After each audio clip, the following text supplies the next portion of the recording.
रायपुर से बड़ी खबर, जहां पर भूपेश कैबिनेट की बैठक में कई अहम फैसले लिए गए हैं। प्रदेश के बेरोजगार युवाओं को अब महंगाई भत्ता मिलेगा, तो विनियोग विधेयक 2023 को भी मंजूरी मिली है। विधायकों के वेतन भत्ते, पेंशन संशोधन विधेयक को भी मंजूरी मिली है। तो राज्य नवाचार आयोग गठन के प्रस्ताव को भी मंजूरी दी गई। प्रशिक्षण संस्था उन्नयन योजना को अनुमोदन हुआ है। तो 36 ITI के लिए 1216 करोड़ स्वीकृत किए गए। तो बेरोजगारों को बेरोजगारी भत्ता देने का फैसला लिया गया है। भूपेश की कैबिनेट बैठक में बड़ा फैसला, प्रदेश के बेरोजगार युवाओं को बेरोजगारी भत्ता मिलेगा। विनियोग विधेयक 2023 को भी मंजूरी मिली है।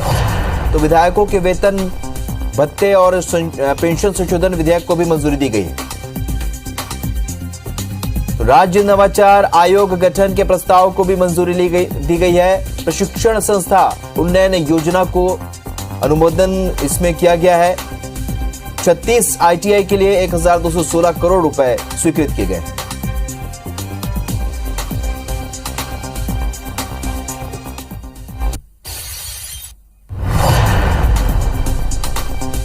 सौरभ परिहार हमारे सहयोगी इस खबर पर इस वक्त सीधे हमारे साथ रायपुर से लाइव जुड़ रहे हैं। सौरभ, कई अहम बड़े फैसले लिए हैं, क्या है प्रमुख फैसले जिसका फायदा आने वाले समय में लोगों को मिल सकता है?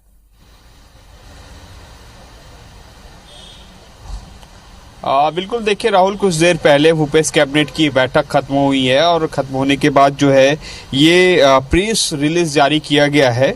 और इसमें सबसे महत्वपूर्ण जो है बेरोजगारी भत्ता, जो कांग्रेस के 2018 के चुनावी पत्र में भी शामिल था, तो इस आगामी जो बजट सत्र है उसमें बेरोजगारी भत्ता के लिए विशेष प्रावधान किए गए हैं और युवाओं को बेरोजगारी भत्ता दिया जाएगा।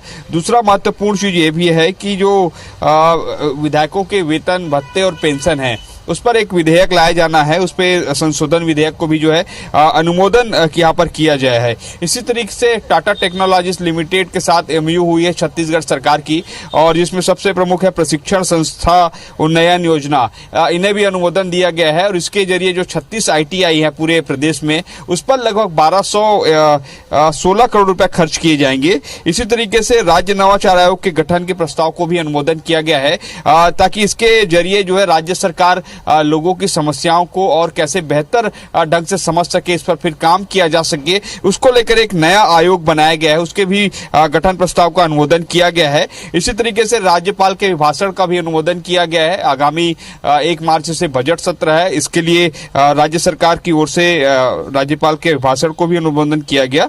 इसी तरीके से यह भी है कि PHE और जो स्वास्थ्य विभाग है वहां पर जो खरीदी की व्यवस्था है उसको सिंगल विंडो किया गया है और छत्तीसगढ़ भंडार क्रय नियम है उस पर छूट दी गई है। इसी तरीके से ये भी देखा गया है कि राज्य परिवर्तित मुख्यमंत्री सह प्रधानमंत्री योजना है, आवास योजना, उसमें कुछ कैटेगरी को शामिल किया गया है, जैसे इसमें विधवा है, विधुर है, अविवाहित महिला और पुरुष है, उनको भी शामिल किया गया है। इसी तरीके से मंत्रालय के लिए प्रमुख सचिव और सचिव का एक अस्थायी असंवर्गीय पद को भी लेने का निर्णय लिया गया है। तो ऐसे लगभग 24 से ज्यादा बिंदुओं पर ये निर्णय लिए गए हैं। और निश्चित रूप से सबसे अहम फैसले जो हैं वो बेरोजगारी भत्ते का है।